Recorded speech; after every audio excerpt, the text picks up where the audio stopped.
actuellement le SAD, secrétaire général national de l'UNAPES, pour la réforme pour le développement social. En fait, nous sommes réunis ici aujourd'hui pour procéder à l'installation du comité départemental territoire de l'UNAPES. Nous avons, depuis qu'on a pris les rênes du parti, ça fait cela 1 an, nous avions pour objectif ce mandat justement de procéder à la massification du parti, à sa restructuration, à sa modernisation. Depuis lors aussi, nous avons travaillé à cela. Et aujourd'hui, depuis que s'est installé, Dakar également, ça peut être au centre de l'affaire. Aujourd'hui, nous sommes inquiets justement de procéder à l'installation de ce comité-là. Vous savez, ce comité aura pour mission essentielle de mettre en place des comités de quartier, des comités villageois, du département de Thiès. Et par la suite, justement, ils vont se réunir pour maintenant procéder à l'installation du comité départemental de Thiès. Et donc, c'est après un certain nombre de mois de travail, extrêmement dur d'ailleurs, que les camarades de Thiès en sont aujourd'hui arrivés à l'installation de ce comité. Ils ont vraiment fait montre d'une détermination extraordinaire.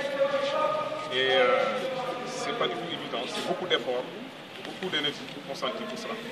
Et donc, nous ne pouvons que le remercier. Nous les avons félicités vivement pour les efforts qu'ils ont consentis pour en arriver à cette partie. Vous avez dit l'objectif c'est la massification du parti, mais l'actualité également sont les prochaines échéances, les législatives. Vous aviez annoncé votre retrait de la coalition Benno Bokk Yakaar. Aujourd'hui, êtes-vous dans cette dynamique unitaire d'aller seul vers ces échéances? Bonne question. En fait, nous sommes en train de travailler avec d'autres partenaires. Nous avons initié une sorte de convergence avec d'autres alliés. Depuis pratiquement 1 an, nous y travaillons. C'est dire simplement que nous avons l'ambition, nous, d'y aller avec d'autres personnes, avec des personnes avec qui nous partageons les mêmes principes. Et donc, le moment venu, justement, on nous entendra sur ça, pour préciser justement avec qui nous sommes en train de travailler et où est-ce que nous en sommes précisément.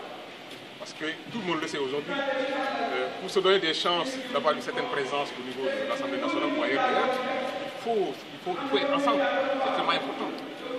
Il y a plein de gens, il y a plein d'entités avec lesquelles nous partageons exactement les mêmes principes.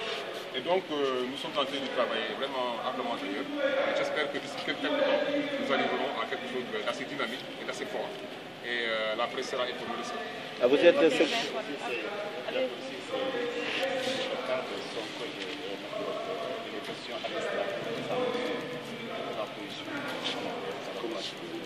vous donnez l'opportunité de prononcer cette question-là.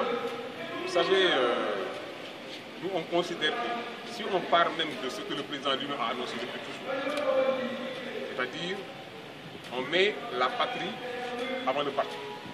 Cela signifie que tous ceux qui travaillent pour la patrie doivent être encouragés, félicités. Sauf que ce qu'il a fait.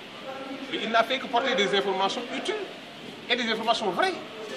J'aurais compris qu'il soit démenti en disant que ce qu'il a dit est faux. Il serait en faute, évidemment. Mais toute information qui va dans le sens, n'est-ce pas, qui est non seulement véridique, mais qui va dans le sens également de rétablir la norme. S'il ne l'avait pas dit, je ne suis pas sûr qu'aujourd'hui, le président de l'Assemblée nationale aurait écrit un chèque pour se mettre à jour.